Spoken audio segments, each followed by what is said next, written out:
अमरावतीच्या डोमा आश्रमशाळेमधील भूतबाधेच्या अफवेचं गूढ उलगडलेलं आहे। 6 विद्यार्थिनींना मानसिक तणावाची लक्षणं असल्याचं वैद्यकीय तपासणीमधून समोर आलंय। 6 विद्यार्थिनींमध्ये सतत रडणं, भीती, उदासपणा, विस्मरण आणि शारीरिक तक्रारी अशी लक्षणं आढळलेली आहेत। त्या दिवशी मुलींना झालेल्या लक्षणांचा व्हिडिओ TV9च्या हाती लागलेला आहे। अफवांवर विश्वास ठेवू नका, सर्व विद्यार्थ्यांनी शाळेमध्ये जावं, आदिवासी विभागाचे विद्यार्थ्यांना आवाहन आहे।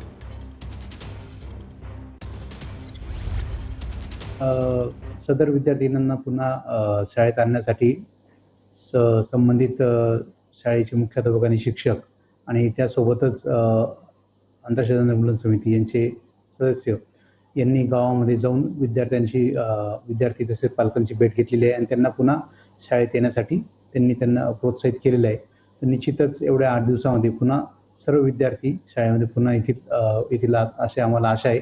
आणि माझे सर्व पालकांना देखील आव्हान आहे की आपण कोणत्याही प्रकारच्या अफवेवरती विश्वास न ठेवता विद्यार्थ्यांना त्यांचं शैक्षणिक नुकसान होऊ नये म्हणून लवकर शाळेत पाठवावे।